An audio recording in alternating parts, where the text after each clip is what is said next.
Hello everyone, how are you? Hope all of you doing well watching my videos to clear basic concepts of the English. Am I right? Okay.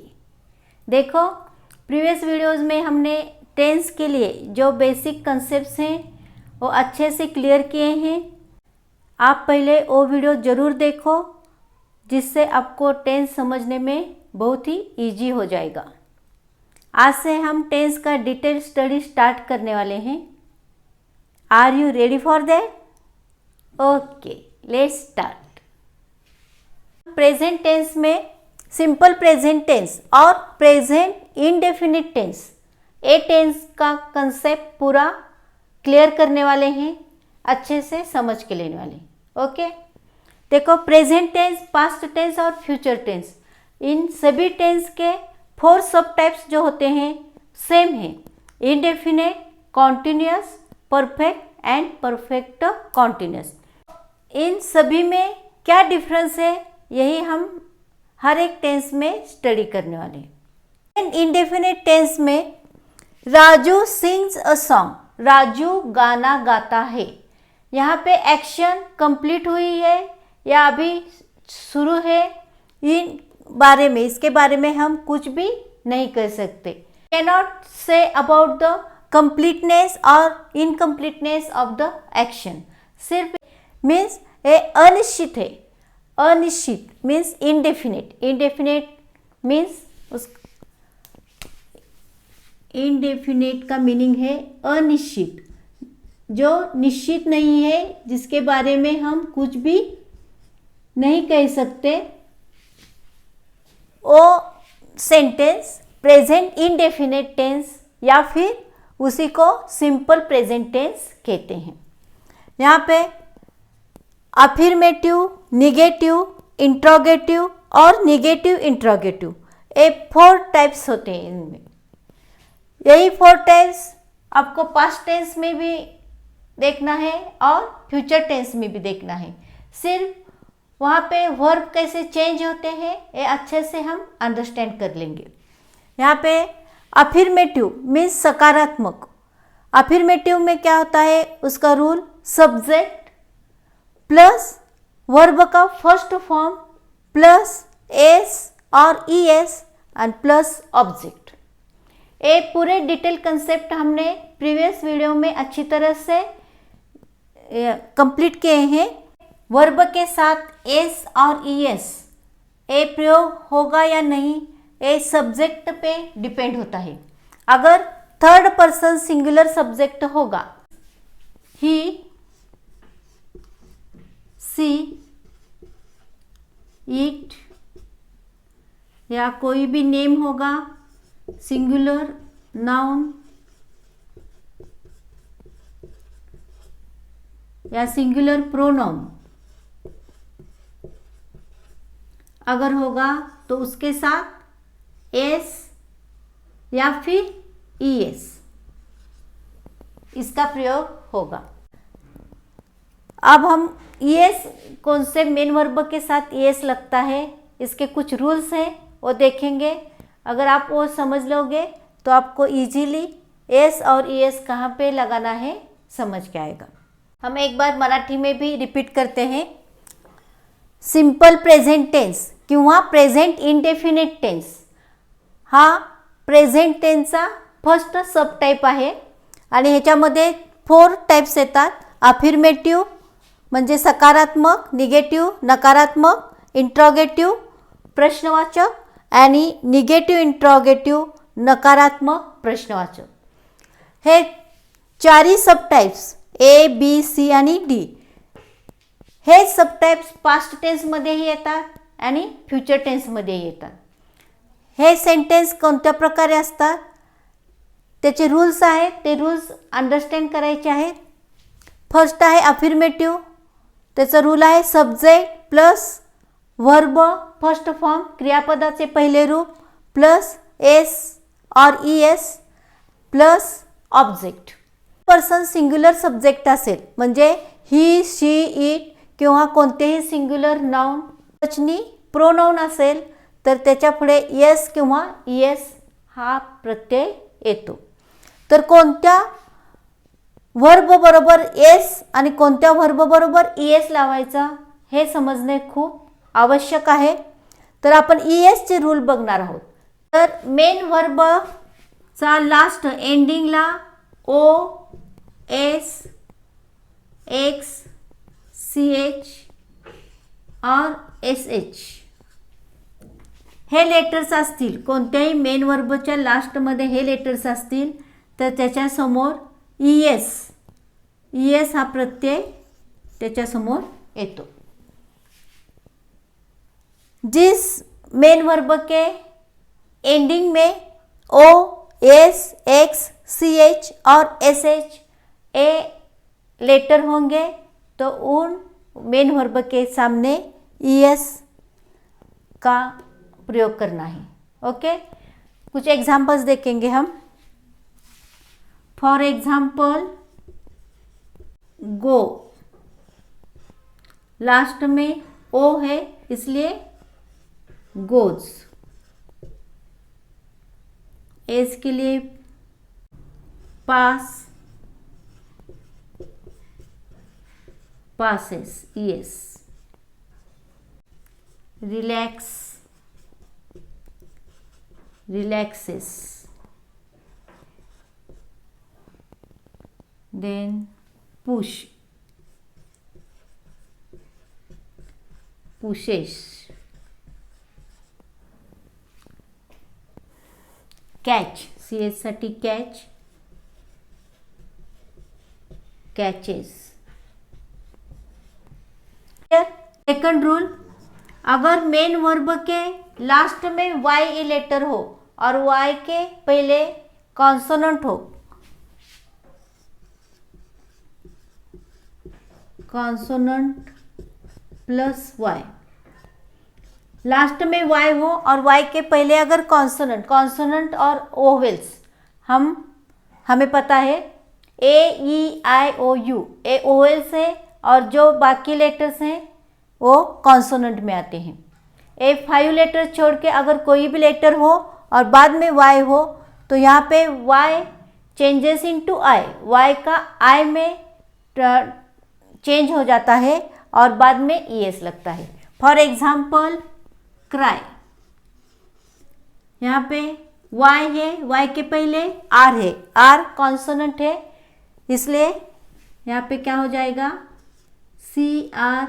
CRIES, Y का आई और बाद में ES, IES ए प्रयोग हो जाएगा. Try,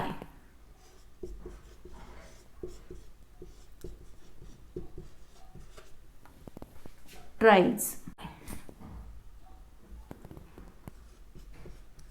fly, flies.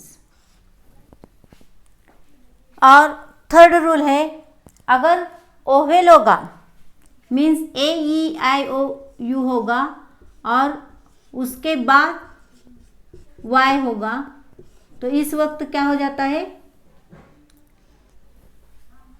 इसको S, खाली S का प्रयोग होता है उसके सामने. For example play, play A oval है और उसके सामने वाई तो यहाँ पे क्या हो गया ओनली एस, प्ले, प्लेस. से, सेज.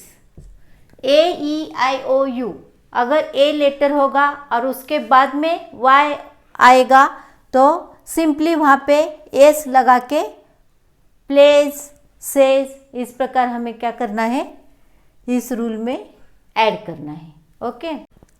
इन मराठी जर कोणत्याही मेन व्हर्बच्या लास्टला वाय असेल आणि वायच्या अगोदर व्यंजन कॉन्सोनंट असेल म्हणजे AEIOU हे लेटर सोडून इतर कोणतेही लेटर असेल तर त्या ठिकाणी आपल्याला काय करायचं आहे, वायचा आय करायचा आणि ES लावायचा. क्राय, क्राय वायच्या अगोदर काय आहे आर, आर हे कॉन्सोनंट आहे म्हणून वायचा काय झाला I. Cries, CRIES. Try, tries. Fly, flies. Okay. आणि जर ओव्हेल असेल, ओव्हेल प्लस वाय, लास्टला वाय असेल आणि वायच्या अगोदर जे लेटर आहे ते ओहेलमध्ये असेल, म्हणजे ए ई आय ओ यू यापैकी कोणतेही असेल तर त्या ठिकाणी फक्त आपल्याला एस लावायचं आहे. प्ले, प्लेच्या वायच्या अगोदर ए आहे, ए हे काय आहे ओव्हेल, वायच्या अगोदर ए आहे म्हणून फक्त या ठिकाणी काय करायचं आहे प्लेज, एस प्रत्यय लावायचा. से, सेज, ओबे, ओबेज, ई असल्यामुळे only we can put here S. Okay, is it clear? अब हम अफर्मेटिव सेंटेंस का रूल अच्छी तरह से समझ के लेंगे.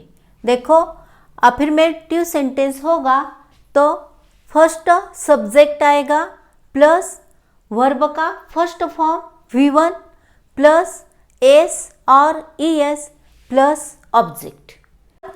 थर्ड पर्सन सिंगुलर सब्जेक्ट होगा, मीन्स ही, सी, इट या कोई भी सिंगुलर नाउन या सिंगुलर प्रोनाउन होगा तो वहाँ पे येस और ES का प्रयोग मेन वर्ब के साथ आएगा.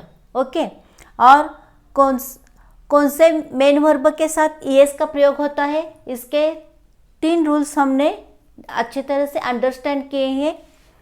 फर्स्ट, अगर मेन वर्ब का लास्ट में एंडिंग में O, S, X, CH और SH ए लेटर होते हैं तो उस मेन वर्ब को ES का प्रयोग होता है. Goes, passes, relaxes, pushes, catches, यहाँ पे ES लगता है कैचेस. सेकंड रूल है, अगर कॉन्सोनेंट प्लस वाई, वर्ब का लास्ट एंड में वाई लेटर होगा और वाई के पहले का जो लेटर है अगर वो कॉन्सोनेंट होगा, means A E I O you छोड़ के अगर दूसरा लेटर होगा तो वहाँ पे वाई का आई होके वहाँ पे ES लगता है, IES, क्राइज, ट्राइज, फ्लाइज. और थर्ड रूल, वाई के पहले ओवेल होगा, मीन्स AEIOU ए लेटर होगा तो वहाँ पे सिर्फ ES लगता है, प्लेज, सेज, ओबेज. ओके, ये रूल्स अच्छी तरह से समझ के लो. तो यहाँ पे राजू गाना गाता है, मेन वर्ब है गाना, गाता है मीन्स गाना मेन वर्ब है सिंग. राजू सिंग्स, यहाँ पे राजू क्या है सिंगुलर नेम है इसलिए एस, सिंग्स और ऑब्जेक्ट अ सॉन्ग गाना. Raju sings a song. हम क्रिकेट खेलते हैं, यहाँ पे खेलते हैं a main verb means main verb खेलना, खेलने के लिए प्ले. हम वी के आगे मेन वर्ब आएगा, यहाँ पे SES का प्रयोग नहीं होता है. वी प्ले क्रिकेट, ऑब्जेक्ट क्या है cricket, we play cricket. I, we, you, they या कोई भी प्लूरल नाउन या प्लूरल प्रोनाउन हो तो वहाँ पे एस और ES का प्रयोग नहीं होता है. अच्छी तरह से ध्यान में लो. अफर्मेटिव्ह सेंटेन्स म्हणजे सकारात्मक वाक्य, त्याचा रूल आहे subject plus V1 plus S किंवा ES प्लस ऑब्जेक्ट. कर्ता प्लस क्रियापदाचे पहिले रूप प्लस S किंवा ES. S आणि ES हा प्रत्यय कधी लागतो, जेव्हा सब्जेक्ट करता हा जर थर्ड पर्सन सिंग्युलर सब्जेक्ट असेल, म्हणजे ही, सी, इट किंवा कोणतेही सिंग्युलर नाउन असेल, प्रोनाउन असेल तर त्या ठिकाणी एस किंवा ES हा प्रत्यय लागतो. आणि ह्या ठिकाणी ESचे हे 3 नियम आहेत, हे व्यवस्थित समजून घ्या. इतर ठिकाणी एस लागेल आणि प्लस ऑब्जेक्ट लास्टला कर्म. ओके, या ठिकाणी राजू गाणे गातो, राजू सिंग्स अ सॉन्ग. आम्ही क्रिकेट खेळतो, we play cricket. Okay, we subject plus V1 main verb प्रथम रूप प्लस ऑब्जेक्ट क्रिकेट.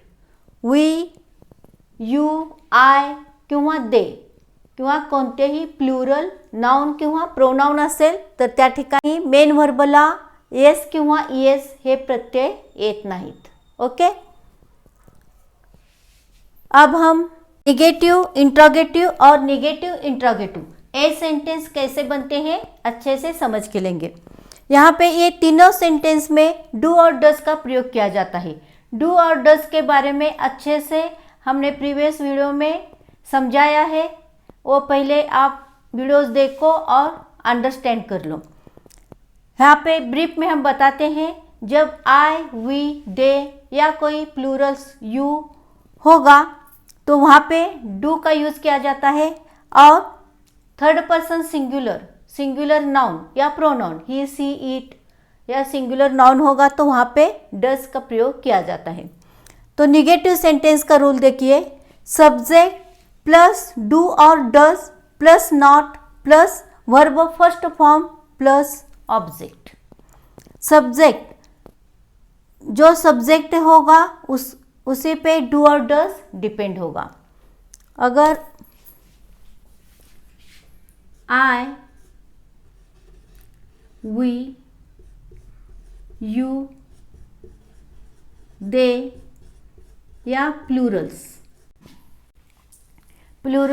नाउन या प्रोनाउन अगर होंगे तो उनके सामने डू आएगा। ही, सी, इट या सिंगुलर नाउन या प्रोनाउन होंगे तो उनके सामने डज आएगा। जो सब्जेक्ट होगा उसी पे डू या डज डिपेंड होगा। और Raju does not sing a song. Raju a singular name है इसलिए उसके सामने डज आ गया। डज के बाद not, verb first form plus object. Raju गाना नहीं गाता है। Raju does not sing a song. We do not play cricket.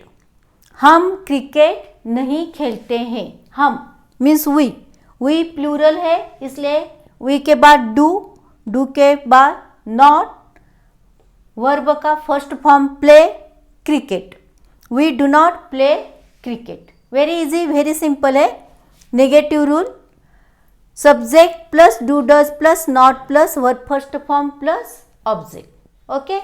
इन मराठी नकारात्मक सेंटेन्स असेल, निगेटिव्ह सेंटेन्स असेल तर रूल करता प्लस डू किंवा does plus not plus verb first form म्हणजे क्रियापदाचे पहिले रूप मेन वर्ब प्लस ऑब्जेक्ट। या ठिकाणी जेव्हा आय, वी, यू, दे किंवा प्लुरल्स असेल तर त्या ठिकाणी डू येते। ही, सी, इट सिंग्युलर असेल तर डज येईल। तर राजू गाणे गात नाही। राजू सिंग्युलर नेम आहे म्हणून डज नंतर नॉट, सिंग अ सॉन्ग, वर्बचा पहिले रूप sing, main verb sing. Raju does not sing a song.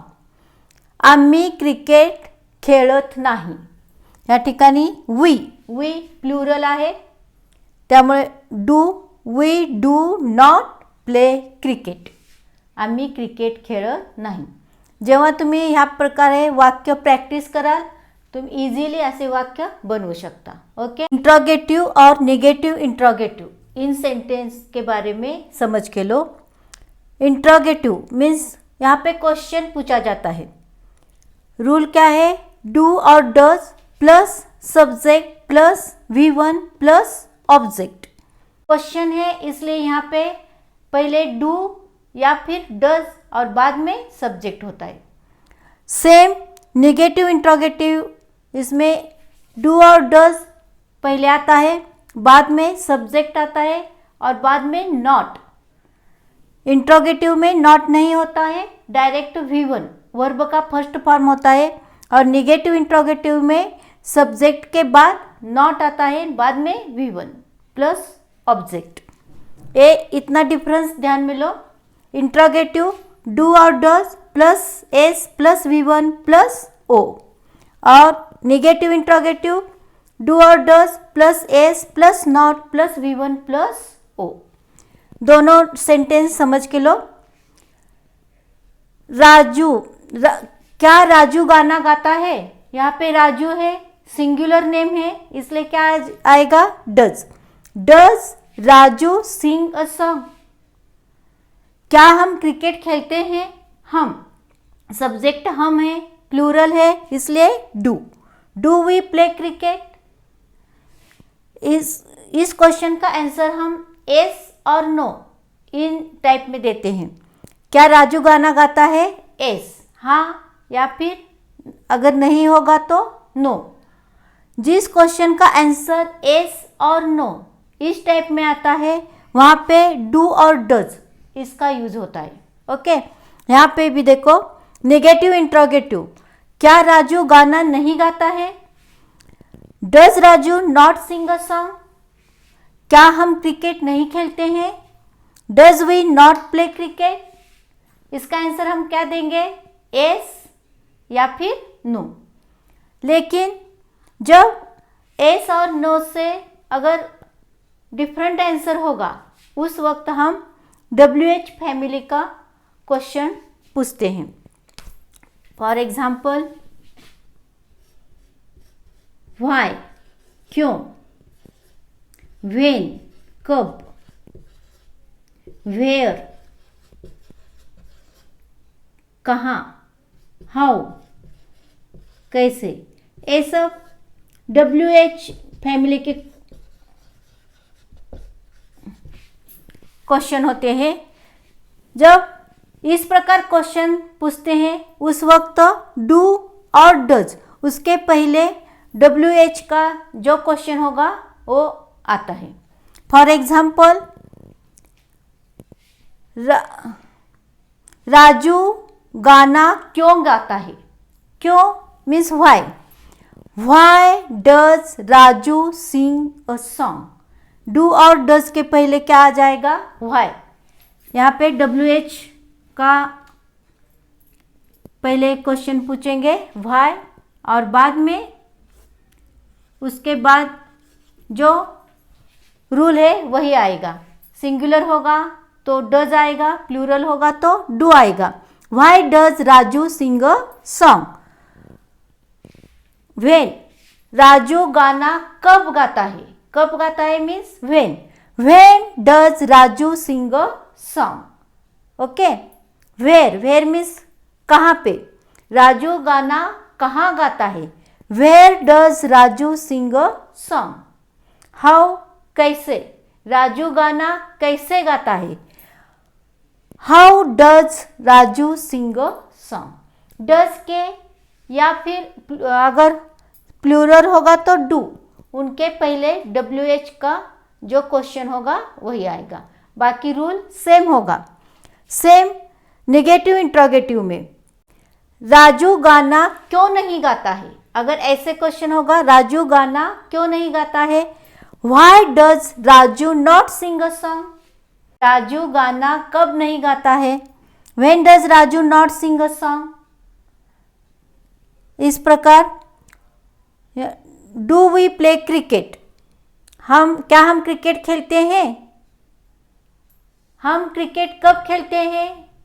When do we play cricket? हम क्रिकेट कहाँ खेलते हैं? Where do we play cricket? हम क्रिकेट कैसे खेलते हैं? How do we play cricket? Is it clear? Same यहाँ पर भी why do we not play cricket?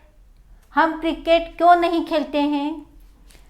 Same है, डू और डज के पहले हमें WH फैमिली का जो क्वेश्चन होगा वो वहाँ पे लिखना होगा। बाकी रूल सब सेम है। इनडेफिनेट टेंस में अफर्मेटिव, निगेटिव, इंट्रोगेटिव और नेगेटिव इंट्रोगेटिव ए सेंटेंस किस प्रकार आते हैं, उनके रूल्स क्या हैं, आप अच्छी तरह से समझ गए होंगे। जितना ज़्यादा आप प्रैक्टिस करोगे उतना ज़्यादा आपको वो अच्छे से याद होगा, आप इजीली वो बना सकते हो। ओके। प्रेजेंट इंडेफिनिट टेंस में कुछ की पॉइंट्स अच्छे से याद में रखो। सभी सेंटेंस में वर्ब का फर्स्ट फॉर्म ही यूज होता है, V1 V1 V1। सभी सेंटेंस में वर्ब का फर्स्ट फॉर्म होता है। यहाँ पे निगेटिव इंट्रोगेटिव और निगेटिव इंट्रोगेटिव में डू और डज का यूज होता है।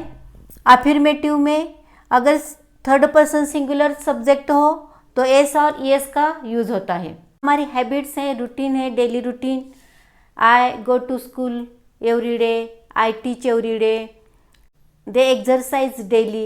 ये जो डेली रूटीन है इसके लिए ये टेंस यूज़ किया जाता है। यहाँ पे जस्ट अभी इसी वक्त आई एम टीचिंग, मैं पढ़ा रही हूँ, ये एक्शन अभी चालू है, जो इसके लिए प्रेजेंट कॉन्टिन्यूस टेंस, ये टेंस यूज़ होता है। और प्रेजेंट कॉन्टिन्यूस टेंस के क्या रूल्स हैं और उसके बारे में डिटेल स्टडी हम नेक्स्ट वीडियो में करेंगे। ओके, तब तक bye bye, take care, stay healthy, stay happy.